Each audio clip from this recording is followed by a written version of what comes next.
Hi everybody! Welcome to SBS 304 Research Methods Lab. Today we're going to be talking about Exercise 3, and this is the first of 2 weeks that we'll be talking about Exercise 3. Today we're going to talk about how to create a survey in Google Forms, and I'm going to demonstrate some of the functionalities of Google Forms while giving you some examples of what I'm looking for in Exercise 3. So let's go ahead and get started. What I've done is I just have a browser window open and I've gone to forms.google.com. You can just type in Google Forms. If you're logged into your Google account, this is where it will take you. So I'm just going to start a new form and choose a blank form.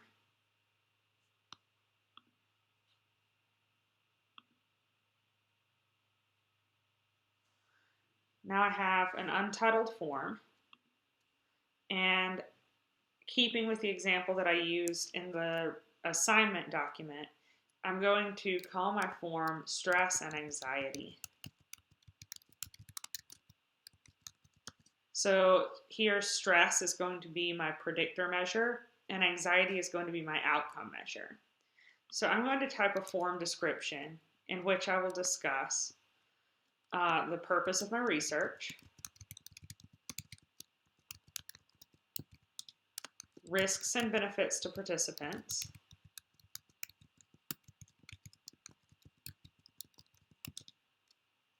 consent, and my plan for protecting privacy.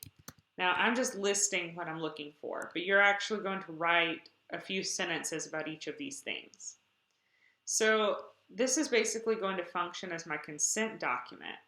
And what I'm going to do is add a question here saying, I consent to participate in this survey. I'm going to make this a multiple choice question. So if I click here, I see all the kinds of questions it can be. I'm going to choose multiple choice. And I'm going to select for it to be a yes or no question. There is no maybe. You either consent or you don't.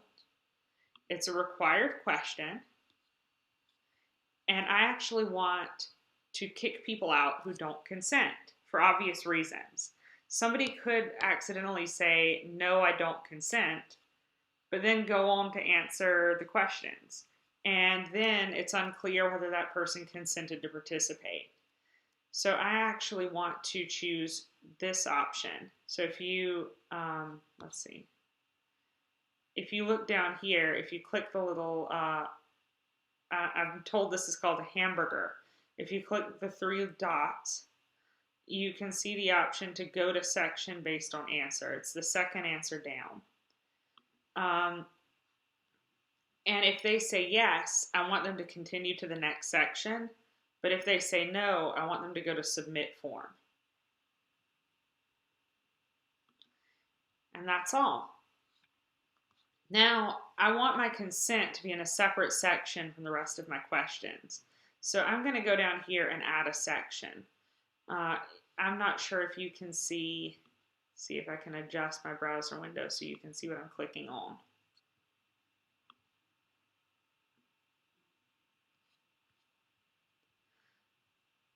Almost. There we go. So I'm going to go down here and click on this equal sign where it says, and if you toggle over that, it says add section. So now I have a new section called untitled section, and I'm going to call this one demographics. And it's nice to give people a little description where we just say the following questions help us learn a little more about you. It's nice to say something disarming because some people are touchy about being asked their age and their gender and their race for understandable reasons. So next, we're going to go ahead and add a question to this section. So we have our first question in this section, and the first thing I want to know is if people are over 18. So I'm going to choose age first, and down here I'm going to make age required. Age is a required question. You have to answer it to move forward. And instead of a short answer, I actually want to use multiple drop-down menu. This allows people to select their age from a list of options, just like you do on most web apps. So the first option I'm going to have is under 18. Now, for the rest of these categories, I'm going to be careful to make sure they're exhaustive and mutually exclusive. So I want to start my second category at 18, since the first category is under 18. So I'm going to just make it 18 to 30, and then I'm going to make my next option 31 to 40, and my next option 41 to 50, and my next option 51 to 60, and then I'm going to have an option that's just over 60. So notice that nobody can fit into two of my categories at the same time. You can't be both under 18 and 18 to 30. You can't be both 31 to 40 and 41 to 50. And you have, every age you are, or every age a person can be is represented here. You can be under 18, that's birth to 18, or you can be 60 and above, or anything in between. Every value that a person could choose is represented. So I want to make this question required because I only want people who are over 18 to be able to answer the question. So I want to do what I did above and go to a section based on answer. And if a person selects that they're under 18, I want to send them to submit form. And for everybody else, I just want them to continue to the next section. So now I'm going to add gender.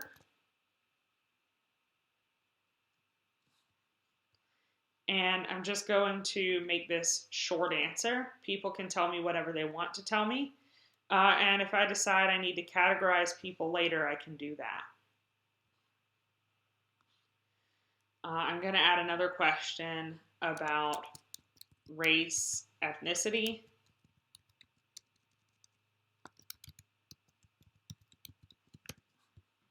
And instead of multiple choice, I actually want to make this check boxes because I want to allow people to select multiple identities. So I'm going to call this check all that apply. I'm going to make option 1 Hispanic, Latino, Latinx.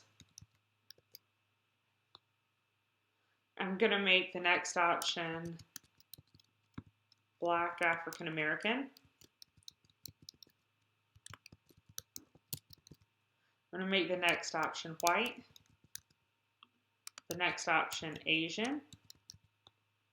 The next item Native, Indigenous. The next option is going to be multiracial. And the next option is going to be other. And this is just going to be, actually there's a way to add an other option. I'm going to add an other, please specify, basically. And the purpose of that is that if I've missed somebody, I can still be exhaustive with my categories. If I've left out something that someone can be, which I certainly have, people can tell me what they are. But notice that I don't want these categories to be mutually exclusive because they're not mutually exclusive concepts. Someone can be Black and Latinx. Someone can be white and indigenous. Someone can be Asian and Latinx. Someone can be Asian and Black. So I'm going to leave these categories deliberately inclusive. This is all I want to do for demographics. So next, I'm going to add a section by clicking on the equal sign. And I'm going to call this section chronic stress. Now, chronic stress is a measure or is a concept where we think about things that tend to stress people out on a daily basis. Rather than kind of the horrible things that tend to make us really stressed, these are kind of everyday hassles that tend to make us somewhat stressed. So we're not thinking about car crashes or loss of a loved one so much as we're thinking about, having trouble paying the bills, stress at work. So we're going to add a question. And I actually want to do something that you've seen on surveys a lot of times, I'm sure, but you may not have thought about how you would do it. I'm going to add a multiple choice grid. And the question is going to be, below are a few things that many people experience from time to time. Please tell me how often each of these things, how often you experience each of these things. And in my rows, I want to put things that people may find stressful. And in my columns, I want to put how often these things happen. So some things that people may find stressful.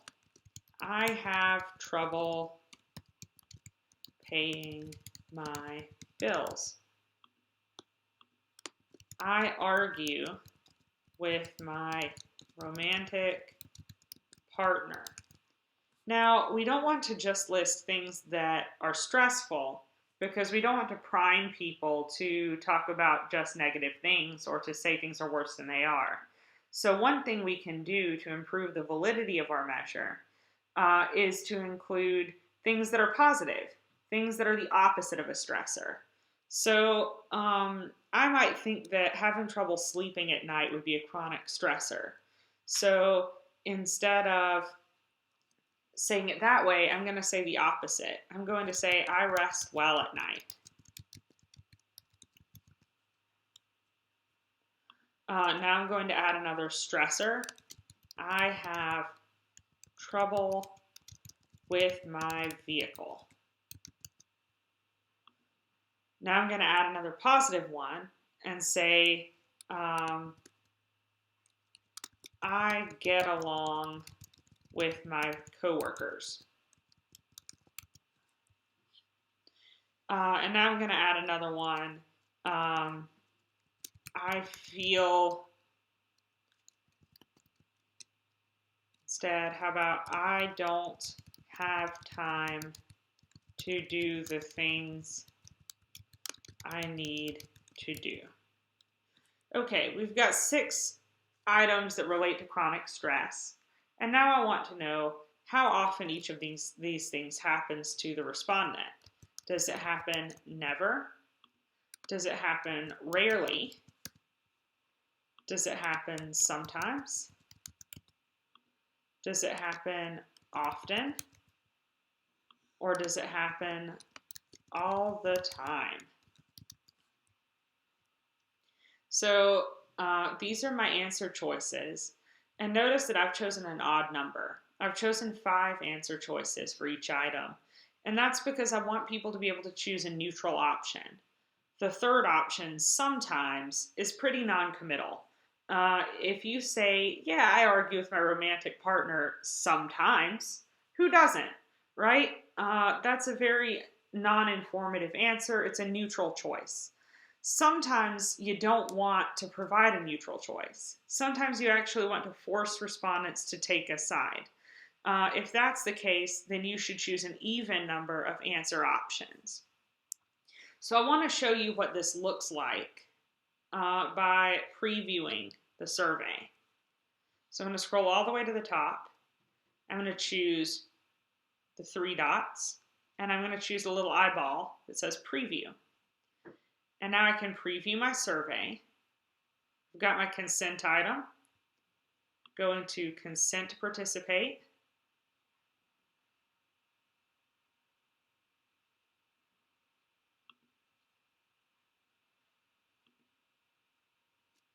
Now demographics, I'm going to choose age, and I'm going to choose 18 to 30. I'm going to choose my gender as woman. I'm going to choose my ethnicity as white, and then I'm going to go on to the next section. So here is my multiple choice grid. Here's what it looks like. I can select exactly one answer in each row. But notice that I didn't make this required because I don't want people to feel like they have to answer every question in order to participate in the survey. It's better for me to get some answers from a respondent than for them to read a question they don't want to answer and think, I don't like this survey, I think I'll quit, right? It's better to have them skip one question than skip the entire survey. So I'm going to exit out of this preview and go back to my original form. So I've got chronic stress, and now I'm going to add a section on anxiety. So I've got section 3, and I'm going to call it anxiety. Now, I'm going to do the same, for anxiety, I'm going to do the same kind of multiple choice grid. That I did before. So I'm going to create a multiple choice grid. And I'm going to choose items that relate to anxiety. And I'm just going to type in a few real quick because what you really need to understand about this is that I'm not creating these items. I'm actually using the Center for Epidemiologic Studies anxiety scale as my anxiety measure. So I feel anxious is one of those items. I feel nervous or keyed up. I have trouble sleeping. I feel calm. So this is a reverse coded item, right? I feel calm is kind of the opposite of I feel nervous or keyed up. So these are just a few examples of items in the CES anxiety scale. And now I want to ask the question, how often in the past week have you felt each of the following?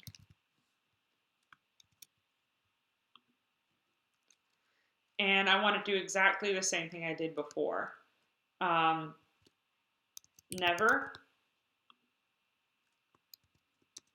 1 or 2 days.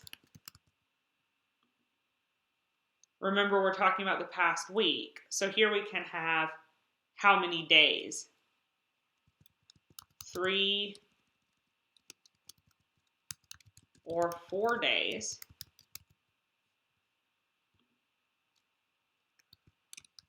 5 or 6 days. Every day. So now people can choose each of these answer categories for each of these items. And there are 20 of these items. I can't remember them all, so I'm not going to include them all, but you get the idea. Now I can add another couple of sections. Maybe I want to follow up with certain people and interview them later. So what I can do is add a section, and I'm going to call this section Interest in Interviews. Interview. And I'm going to add a question. I'm going to ask,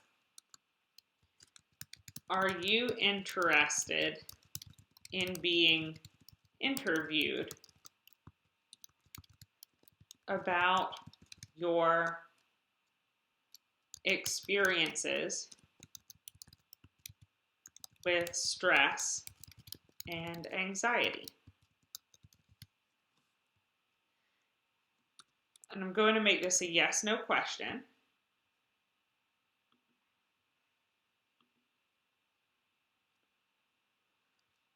And here I am going to add a maybe. And I'm going to move maybe to the middle. Yes, maybe, no. So that maybe people will select maybe, I'm not sure. In which case I can give them more information about what an interview would be like. So I'm going to make this question required. And I'm going to do what I did before and have people go to a section based on the answer. If they choose yes, I'm going to have them continue to the next section. If they choose maybe, I'm going to have them continue to the next section. If they choose no, I'm going to have them submit the form. And now I'm going to add a section that just says contact information.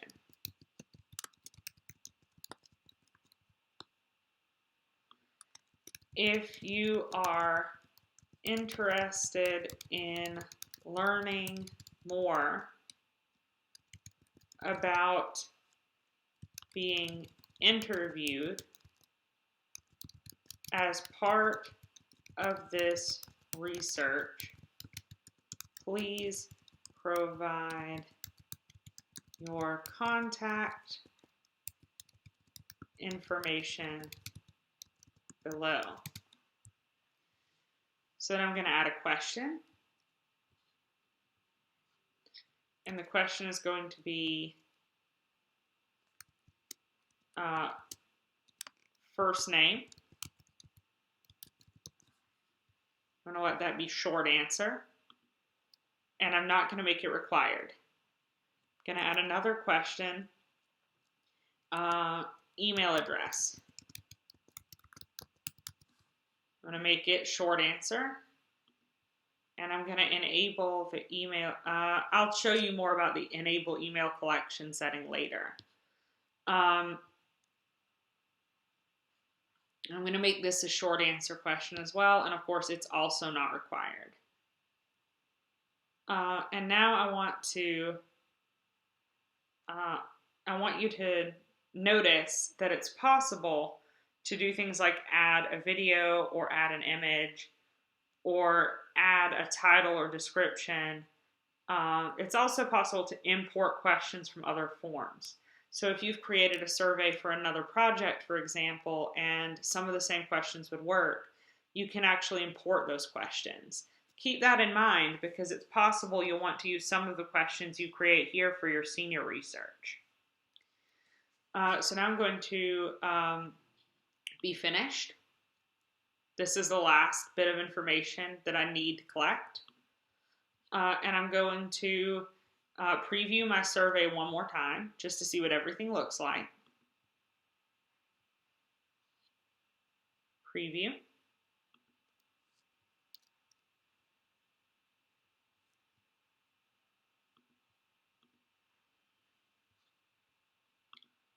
If I choose under 18, what happens?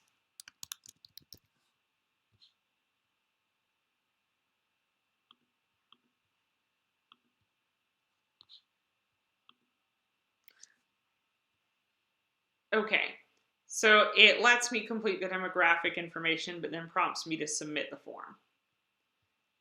If I go back, choose demographics, I'll be 41 to 50 this time. Next, I can choose only one option for each of these. That's how I want it. I can choose only one option for each of these. That's how I want it. If I choose yes or maybe, I'm going to say I'm maybe interested. It collects my contact information, and then I'm prompted to submit. Okay, and that is how you create a survey using Google Forms. I'm going to exit the preview, and now I'm going to share. I'm going to choose a little paper airplane, and I'm going to get a link for my survey. And I'm going to select this link and copy it. And then that is what I want you to paste into Moodle when you submit a URL. Okay, this is how you create a survey in Google Forms. Please get in touch with me if there are any questions. You can go ahead and get started creating your survey anytime you want. Lab Exercise 3 assignment is posted on Moodle. And please get in touch with me if you have any questions.